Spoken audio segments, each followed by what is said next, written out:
Welcome and join us on our journey as we interview everyday people and ask them that very question of who am I? Who am I? Who am I?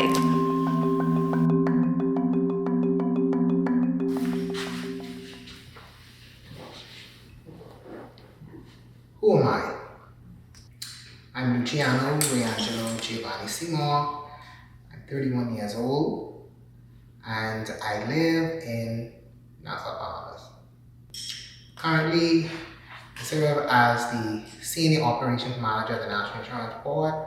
I also serve happily as the First Vice President for the Public Managers Union, and I also serve as the Secretary for the Progressive Young Networks. About my journey, I started off from humble beginnings. I attended all public schools. I attended Garvin High Primary School, I attended Valley Junior High, and I attended Government High School. I attended from me exiting high school in 2011. I transitioned to the College of the Bahamas from 2011 to 2015, completing a bachelor's in journalism.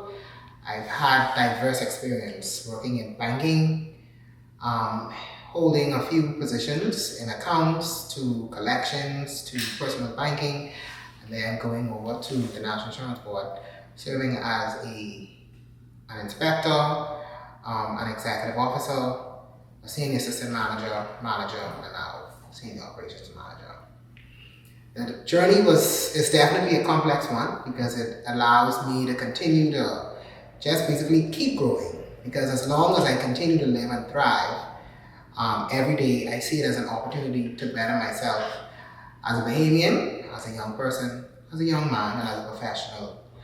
Currently, I decided to venture back into the tertiary levels education system, whereas I'm pursuing another degree in public administration, which encompasses three components of society. It encompasses history, law, and government, and it basically teaches me as a public sector employee how to serve the public, bearing in mind policy, legislation, management, the government, and of course the service we provide to the public.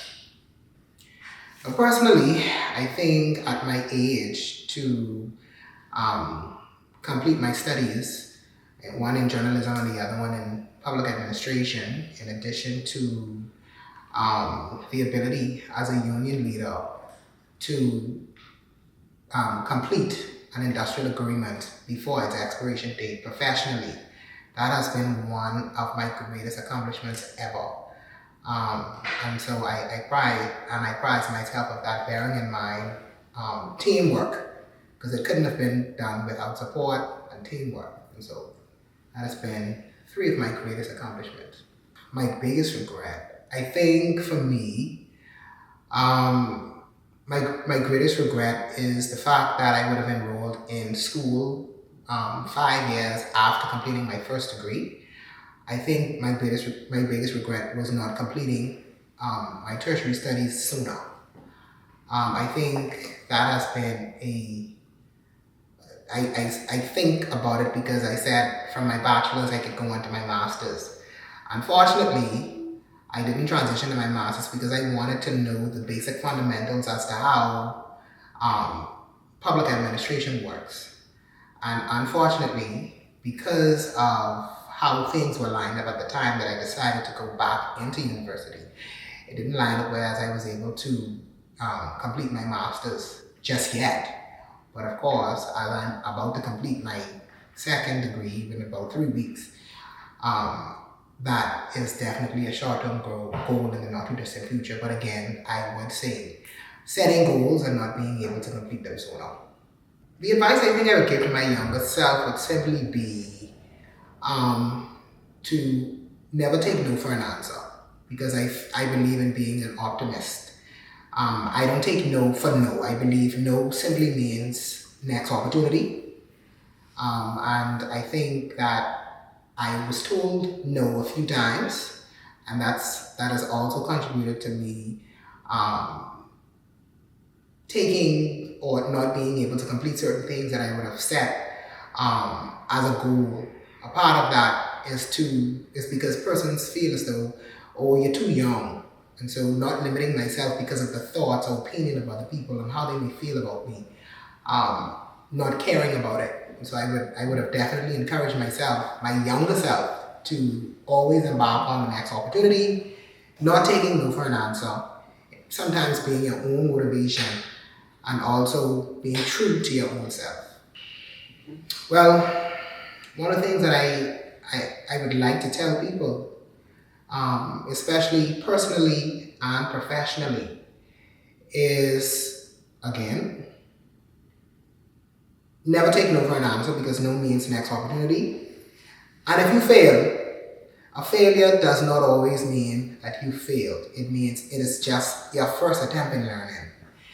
And throughout my life, that is how I look at it, professionally and personally. If somebody says no, as long as you continue to live your life, you continue to live, you continue to see a brand new day that gives you another opportunity to continue to thrive or to make things happen. That gives you an opportunity to continue doing whatever it is that you have in your heart to do. Whatever your heart tells you, sometimes we see in our lives that visions may be too unrealistic to certain people. But as I was sitting down just before the recording, I thought about a number of things in life that has great value. And I look at it, I say that to simply say, for instance, a Rolex watch or a Mercedes-Benz vehicle or even Maserati or something like that. Those most expensive vehicles or things that have great value, you never see those things advertised on television. However, you usually see people to purchase these things, noting that these things have high value. And so that comes from one's way of thinking, and it comes from within. So once you know within yourself that, listen, I bring value, I am value, I attribute value to myself, and you are sure of who you are and whose you are, and you are committed to your goals, and you know what it is that you want, and you separate your goals between short term and long term, and you evaluate yourself and you say, well, listen, I'm not taking no for an answer. I believe that even though I failed and I fell down 7 times, I'm going to see tomorrow. And then you start all over again from whence you start. But this time, as they always say, you're not starting from scratch, you're starting from experience. So one thing that I when I first started this discussion, I said that I came from humble beginnings, because both mom and dad, they didn't have popular jobs. However, at the same time, I always looked at people, and I said, I never said I want to be just like that, but I always said that this is what I want for myself. I remember not always having a vehicle, because there were times when I caught the bus. There were times when I caught the bus. I worked part-time for the bank, and as a file clerk, I started off, and that's why I said again, I came from humble beginnings. I didn't have a car. I was in school full-time, working part-time, in order to change the way in which my parents would have lived, or to ensure that I was financially sound. And so I went to school, despite what I went through. And I'll give you an example. I remember making $8.13 an hour, being able to work a maximum amount of time of 4 hours a day, which equates to $325 every 2 weeks. At that time, I was on a partial scholarship, and what I had to do was basically, I was in a $250 ASU. And if you recall, you obviously knew from $325, you have $250 that you're putting up. At the end of it all, I'm left with $90. And so I had to run that for a period of 2 weeks. So catching the bus, food, books. Thankfully, my mom, my dad, they ensured that I was sustained. But at the same time, it was very, very hard as a young person. Just recently, a high school graduate, going through school, didn't have a car, had to pay people to pick me up because of school being held during the nighttime. And I said to myself, I would just save my monies. A a few days before a final exam, my dad, he died. And so, my push, because he always encouraged me, and he always told me, listen, I want you to be this, I want you to be that. He always said that he wanted me to be somebody great in life. And so I basically pushed simply because I had a very, very strong support system. And also simply because I knew where I came from and I wanted to better my situation, financially, personally, and professionally. Well, I think, if I may, just encourage our young people. Just encourage our young people to, again, not lose focus. There may be times when you may lack that support, but I think before you can actually get a support system, you must first be able to support yourself. There are certain things in life that we don't really disclose to people, especially our goals and our aspirations, because a lot of times you love when people would laugh at you, or people would say that, this isn't realistic. But at the end of the day, from me just telling my testimony on the set right now, basically says to people, if I could do it, you could do it too. And so I just want to encourage anybody who's listening right now, or anybody who is young, especially the young people, especially our young men, especially our young women, who feel as though they don't have the support or the financial means. Money is not an issue. Trust me, there are opportunities out there, whereas you can thrive. However, as I spoke about earlier, what you just may need to do is to just shift your goals or your plans just a bit. I have a journalism degree. However, I've worked in the banking sector to support my career or to assist me in completing my journalism degree. And so I never ventured or delved or dived back into banking, but I've used my degree to assist me in communications and PR and stuff like that. And so, it doesn't matter. And also, I also want to give this advice.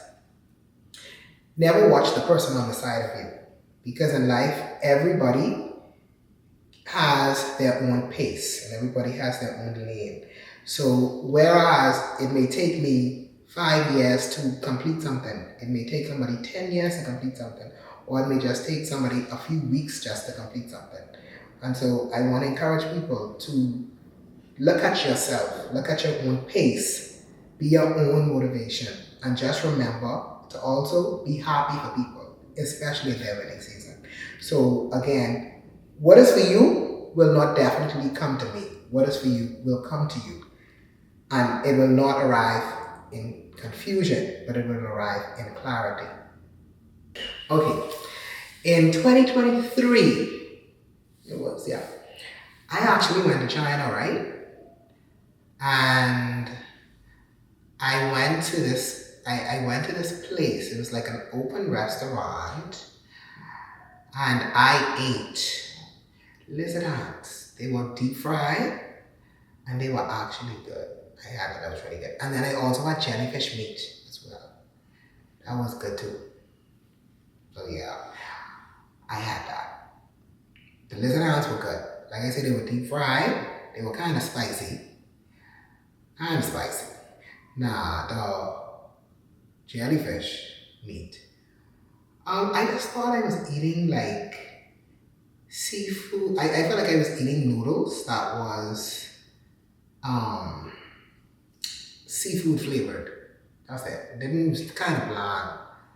But that's what I had. I remember when I went to Guangzhou with a few persons, and they said to us, we eat everything in the air except for airplanes, and we eat everything in the sea except submarines. So I knew at that moment, listen, you just need to come here to eat a Peking duck, or you're not just going to come here and have lamb, but you can try some stuff too. So I always wanted to, on my bucket list, to eat something that I did not want, I've never eaten before. So on Facebook, I am Giovanni Seymour, and on Instagram, I am determined to succeed 242. If you like what you saw, hit that like button, hit the subscribe button, and join us on our journey as we create more content on our way to getting our first play button.